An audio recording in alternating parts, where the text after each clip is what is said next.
கடகராசிக்காரங்களுக்கு. ஏன்னா கடந்த மாதம் கடகராசிக்காரர்கள் ஒரு பௌர்ணமியை போல் அது மின்னக்கூடிய வாய்ப்புகளை அள்ளி வழங்கியிருக்கும். ஸோ இந்த காலகட்டம் பார்த்திங்கன்னா கொஞ்சம் அமைதியும் தியானத்தையும் செய்யக்கூடிய வாய்ப்பு. ஏன்னா இந்த காலகட்டத்தில் நீங்கள் எந்த ஒரு முயற்சியும் எதுவும் எடுக்கக்கூடாது.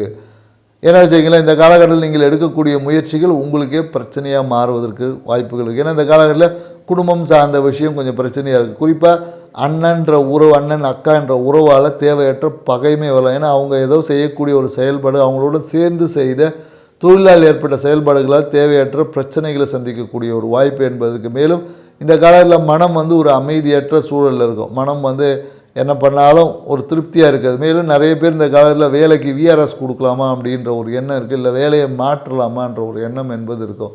சில பேர் வேலையை விட்டு தூக்குறதுக்கு கூட வாய்ப்பு இருக்குது. ஸோ அதனால் இந்த காலகட்டம் உங்கள் செயல்பாடுகளை கொஞ்சம் தள்ளி போட்டு பாருங்கள். முக்கியமான செயல்பாடுகளை மட்டும் பண்ணுங்கள். மேலும் என்னென்னாக்கா இந்த காலகட்டத்தில் நீங்கள் எடுக்கக்கூடிய உங்களுடைய ஒவ்வொரு முயற்சியும் உங்களுடைய இஷ்ட தெய்வம் இல்லை காவல் தெய்வத்தை கொஞ்சம் முன்னிறுத்தி செஞ்சீங்கன்னு வச்சுக்கல, உங்களுக்கு வரக்கூடக்கூடிய இன்னல்களை எல்லாம் ஒன்றும் இல்லாமல் பண்ண முடியும். செஞ்சு பாருங்கள், வாழ்க்கை சிறப்பாக. நன்றி, வணக்கம்.